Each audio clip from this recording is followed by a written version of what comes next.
Greetings all, and welcome to Dave's Craft Room. I'm Dave, and on today's video, we are making our horror movie themed quilt for Halloween. Halloween is perfect for a horror movie quilt because to me, Halloween is all about the movies. And I think Halloween, more so than any other holiday, is about movies. So I have here this stack of horror movie t-shirts. Most of these are vintage from eBay, and I did cut them up already because I cut them up earlier when I had time in order to prepare for the video, and I cut them up and I ironed on the interfacing already. And all I do is literally cut the sleeves off, cut the front from the back and separate it out. I keep the backs. I do throw away the sleeves though. Let's show off the horror movie t-shirts. You know what's interesting is my channel demographics, the YouTube analytics shows you the demographics, and so that's how I know that like the majority of my audience it's over 90% women over the age of 45, and the biggest portion is over the age of 65.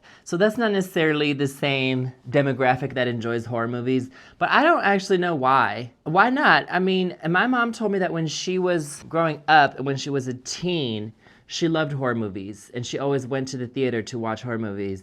And then she said that later on she kind of stopped liking horror. And I don't know why. I get it. This quilt's not going to be for everybody because everybody doesn't like horror movies. But I do love horror movies. And I tried to get a selection of t-shirts that would not be too disturbing, because we don't want like horrifying, disturbing imagery on the quilt. I'm more into like campy fun type of horror movies rather than gory. I definitely could not include all of the ones that I wanted to include because it's a quilt. I can only include so many, and like the biggest thing I'm bummed about is that I could not get a Nightmare on Elm Street t-shirt. They exist out there, there's plenty of them, but I just couldn't get one in time to make the quilt. I need to make it now. Let's show you the t-shirts. What I need to do is trim these up and then get them on the design wall and get them in a good design that I like, and then sew them together. And then I have this fabric here.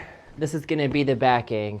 And you know, when I like a fabric for the backing, I'm gonna buy a whole bolt of it. And if it looks good, I might even use this as kind of a filler fabric on the front if I need some extra fabric to make things fit. And I also like the back of this Amityville Horror t-shirt, blue tie-dye. I like this for that purpose as well, but this is only one panel. So anyway, let's get started. Let me show you my horror t-shirts. All right, so we start off with Amityville Horror, and I can tell you that I definitely started with the remake from the 2000s, and that at the time I saw it was some of the scariest stuff I've ever seen. This t-shirt definitely evokes the original, and by the way, the biggest majority of these t-shirts are black. This is the only one that's kind of a different color, and I kind of like that. So it's mostly a black quilt, but then it'll be broken up a little bit by the one or two t-shirts that are different.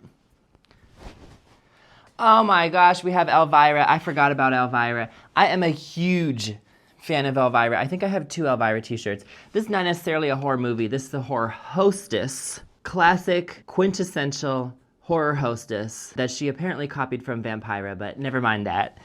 I am a huge fan of her work. Texas Chainsaw Massacre, Cujo. Nothing like a possessed dog to scare the crap out of you.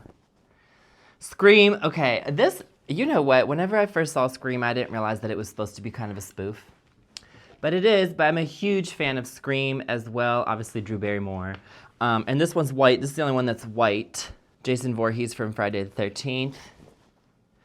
Halloween, I mean, in some ways, this kind of started it all, I think. This kind of, with Jamie Lee Curtis, kind of started, I think, the final girl ideal. And then here we have Friday the 13th. Oh my gosh, Gremlins. I remember being like 13 or something years old and seeing this for the first time and being terrified, and then watching it later as an adult, and I'm like, what was I scared of? But yeah, don't feed them. Pet Sematary. You know what's interesting about Pet Sematary is that a lot of people actually name their babies Gage after the baby in this movie, or in this book rather. And it's like, you know, he dies when he gets hit by a truck in like the first 10 minutes of the movie, and then he comes back possessed. Oh my gosh, Fright Night. This is literally the gayest horror movie you've ever seen. It's actually not scary at all. It's more of a horror theme. I am obsessed with Fright Night. It's about this boy who lives in his neighborhood and then a vampire moves in next door and he's suddenly obsessed with this vampire. It's a metaphor. And I also love one line in this movie where the vampire hunter is like, oh, nobody's interested in vampires anymore. They just want to see virgins running through the woods getting killed. And it's like, hello, that's throwing shade at Friday the 13th, I think. And then you have that scene where they're in the alley and the kid is about to get killed by a vampire and the vampire is like, I know what it's like to be different.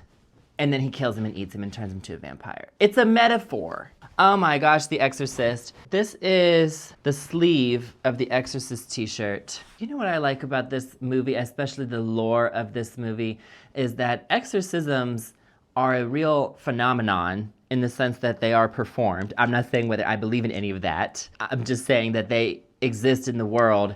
And apparently the amount of exorcisms has increased like a millionfold ever since this movie came out. And it's like, you mean to tell me demons are real, but they started possessing people because of a movie? I'm just saying I find it a bit, well, let's just say I'm skeptical. But that's The Exorcist. Definitely a classic horror movie. The Shining. I have seen The Shining, but I will not watch it again. It's too disturbing. I love this imagery of this poster, the colors especially. And then, of course, we have It. Jeepers Creepers. This is another movie that I'm pretty sure my cousins showed me as a kid. I probably was not supposed to watch it, but that scared the crap out of me as a kid, too. It's not really scary to me anymore. I've watched it again recently. I like this t-shirt. This is a very vintage t-shirt. It kind of seems like it might have been a different color at one time. And then there's the front and the back. He can taste your fear. I have only seen the first one. I do not like sequels. Oh my gosh, Army of Darkness. Okay, as I just said, I don't like sequels. Now, this is the third sequel to Evil Dead, or rather, it's the third movie in the series of Evil Dead. And honestly, at this point, they kind of moved away from the actual horror into like campy comedy horror. But we live. Oh, and then we have Elvira again. Hellraiser. I love Hellraiser. And then, of course, we have Chucky. Cool, so at this point, let me trim these up and get them on the design wall.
Okay, the key task here is to end rectangle in this quilt. And how?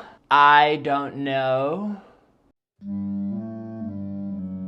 Now I accomplished the rectangle by filling in the gaps with this. This will go as far as it will go, and then this fabric. I think it'll look good.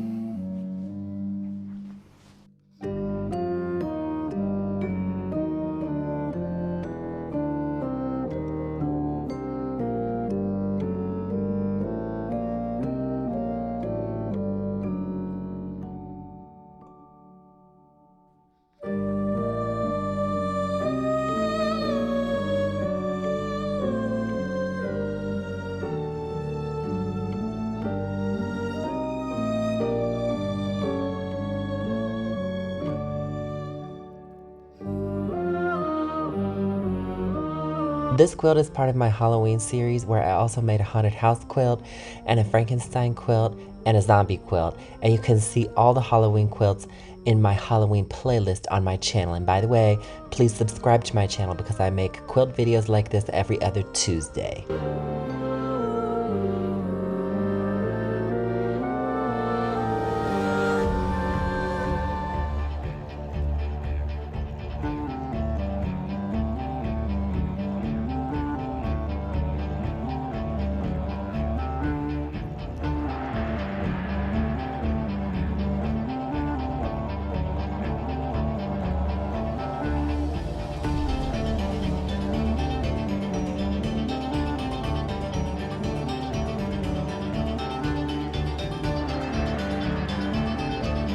Now that I think about it, I would have probably preferred to put some more filler in there. So I might take that apart actually and add something in between there. I think I have to separate these out.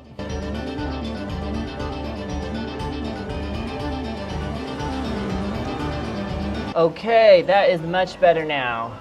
So I want to switch these now. Yes, I like that much better. Cool, let's just keep chunking right along.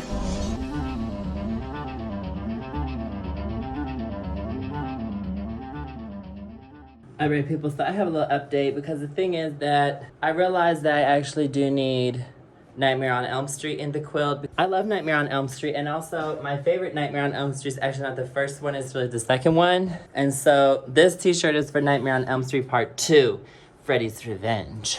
And then I finally did get an Evil Dead t-shirt as well. I don't know why I had Army of Darkness, but I didn't have Evil Dead. But anyway, here it is. So at this point, I need to iron on my iron-on interface thing and then work these in. I'm gonna rework the whole top.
Good, this is it. This is the layout.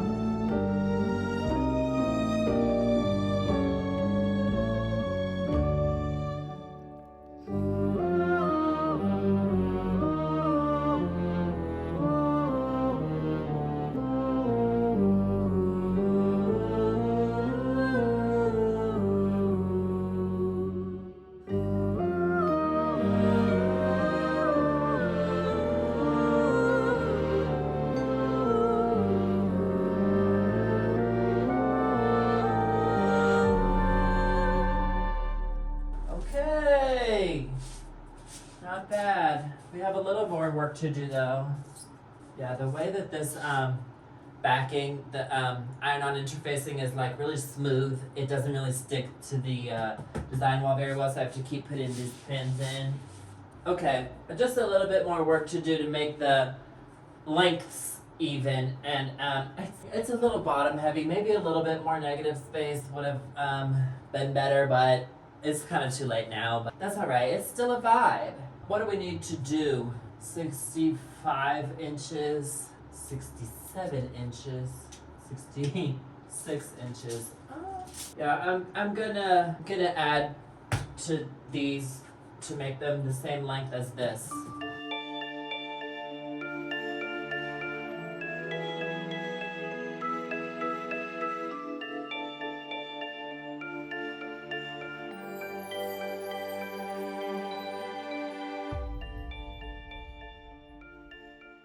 Oh my gosh, the top is done.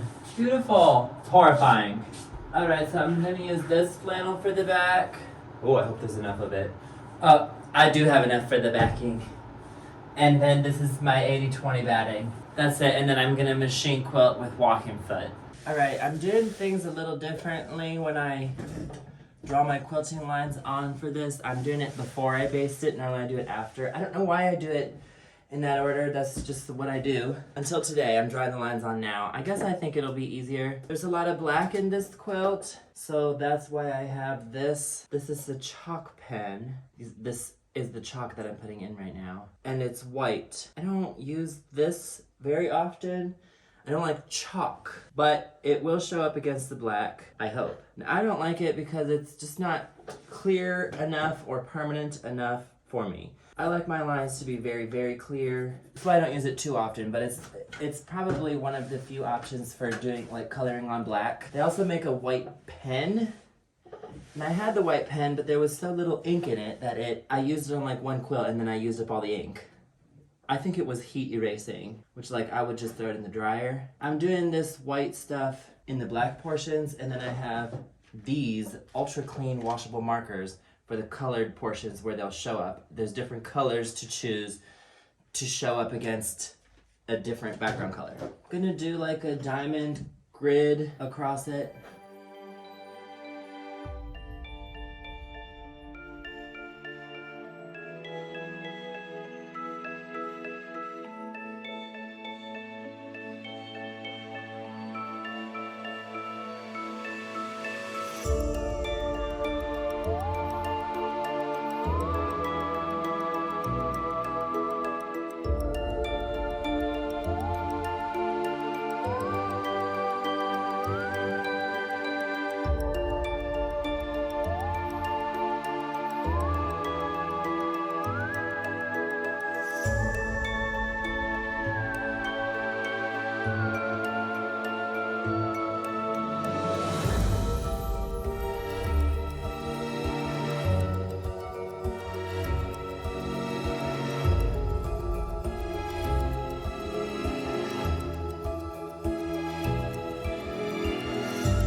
This is the final result and I absolutely love it. It's terrifying.